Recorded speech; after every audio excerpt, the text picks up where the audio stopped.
राजीव और शर्मिला भी अपने काम से निकल गए थे। शर्मिला ने जाते जाते अभिनव से कहा, ये सारे बर्तन साफ कर देना। यह सुनते ही अभिनव का मन किया कि वो शर्मिला का मुंह तोड़ दे। अगर वो अनन्या की माँ नहीं होती तो अभिनव उसे ऐसा सबक सिखाता कि वो जिंदगी भर याद रखती। घर में काम करने वाली नौकरानियों का अंबार लगा हुआ था, फिर भी वो बर्तन अभिनव से धुलवाती थी। अभिनव ने अपने आप को शांत किया और सारे बर्तन धो दिए। जैसे ही वो रसोई से बाहर आया तो इतने में उसका फोन बज उठा। ये अकरम का फोन था। हेलो अकरम, अभिनव ने मुस्कुराते हुए कहा और सीधे अपने कमरे की तरफ बढ़ने लगा। गुड मॉर्निंग टाइगर, अब कैसा लग रहा है? बहुत अच्छा, मैंने कहा ही था तुम्हें कि मैं रेस्ट करूंगा तो ठीक हो जाऊंगा, अभिनव ने हंसते हुए कहा। इससे पहले कि अभिनव कमरे के अंदर जा पाता, इतने में दरवाजे की घंटी बज उठी। वो पलटा और दरवाजे की तरफ बढ़ने लगा। चलो, ये बात सुनकर तो मुझे बहुत अच्छा लगा, पर फिर भी तुम केयरलेस मत हो जाना और रेस्ट करना, because you know we all rest upon you, Akram ने कहा। आप चिंता मत कीजिए, मैं ध्यान रखूंगा। अभिनव ने यह कहकर उसकी बात पर सहमति जताई। फिर अकरम ने आगे कहा, ठीक है, तुम भी चिंता मत करना, हम भी इस पर एक्शन लेने वाले हैं। हो सकता है कि इस हमले में दिक्पाल का हाथ हो। जिस दिन तुम अपने पिता की प्रॉपर्टी देखने गए थे, उसी दिन तुम्हारे ऊपर यह हमला हुआ है। मुझे तो लगता है कि दिक्पाल अलायना के ऊपर किसी से नजर रखवा रहा है। मैं उसको छोड़ूंगा नहीं। अकरम, शांत हो जाओ। तुम्हें इस हमले के बारे में किसी को कुछ बताने की जरूरत नहीं है, क्योंकि इस हमले का दिक्पाल से कोई लेना देना ही नहीं है, अभिनव ने समझाया। तो फिर किसका हाथ इस हमले के पीछे? गुड़गांव में किसकी इतनी औकात हो गई कि वो तुम्हारे ऊपर हाथ उठा सके? अकरम ने ऊंची आवाज में कहा। अकरम, मैं कह रहा हूं ना, शांत हो जाओ। ये जिसका भी काम है मैं खुद ही उससे निपट लूंगा, और अगर जरूरत पड़ी तो मैं तुम्हें बता दूंगा। अभिनव ने अकरम को शांत करवाया और दरवाजा खोल दिया। फोन पर अकरम ने कहा, ठीक है, अगर तुम कह रहे हो तो चलो, अब मैं तुमसे बाद में बात करता हूं, अभिनव ने कहा और फोन काट दिया। दरवाजे पर चाहत खड़ी थी। चाहत काफी सुंदर लग रही थी।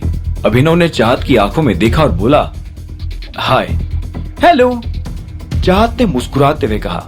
चाहत के गाल पर डिंपल पड़ रहा था, जिसे अभिनव ने आज पहली बार नोटिस किया था। चाहत आगे बोली, क्या मैं अंदर आ सकती हूँ? ओह सो सॉरी, प्लीज कम।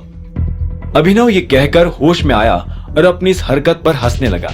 चाहत अंदर आई और अभिनव ने दरवाजा बंद करते हुए कहा, लेकिन अनन्या अभी घर पर नहीं है। चाहत ने यह सुनकर अभिनव को देखा और मुस्कुराते हुए बोली, पता है, लेकिन शायद तुम्हें कुछ पता नहीं है।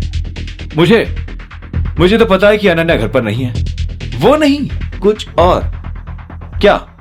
याद करो, चाहत ने कहा। अभिनव अपने दिमाग पर जोर देकर याद करने लगा, लेकिन उसे ऐसा कुछ याद नहीं आया जो उसे पता नहीं था। तभी चाहत ने उसे कहा, तुम मुझे आज बाहर लेकर जाने वाले थे, याद आया? यह सुनते ही अभिनव तनी भौं से चाहत को देखने लगा और बोला, मैं? हाँ, तुम्ही ने तो मुझे कहा था कि तुम मुझे आज बाहर लेकर जाने वाले हो, तभी तो मैं आई हूं, चाहत ने जोर देते हुए कहा। मैंने ऐसा कहा था? अभिनव ने दोबारा पूछा। चाहत ने धीरे से हाँ में अपना सिर हिलाया और जोर से हंसने लगी। फिर उसने आगे कहा, अब ये मत कहना कि तुम्हें अभी भी याद नहीं आ रहा है। सच बताओ तो मुझे अभी भी ऐसा कुछ याद नहीं आ रहा है। अभिनव फट से बोल पड़ा, ओहो, हम दोनों आज साथ में जिम जाने वाले थे, अब कुछ याद आया? चाहत के ये कहते ही अभिनव को सब याद आ गया, लेकिन अभिनव को लगा नहीं था कि चाहत सच में उसके साथ जिम जाना चाहती थी। पर चूंकि अब वो यहाँ आ चुकी थी, इसलिए अभिनव ने कहा, अरे हाँ, मैं अभी 2 मिनट में चेंज करके आता हूँ, तुम प्लीज बैठो। तभी चाहत ने कहा, तुम्हें चेंज करने की जरूरत नहीं है, हम बाहर से तुम्हारे लिए नए कपड़े खरीद लेंगे और तुम उन्हें वही जिम में चेंज कर लेना, क्या कहते हो? नए कपड़े? अभिनव ने शॉक होते हुए कहा, अरे नई शुरुआत है तो नए कपड़े तो बनते हैं ना, चाहत ने मुस्कुराते हुए कहा।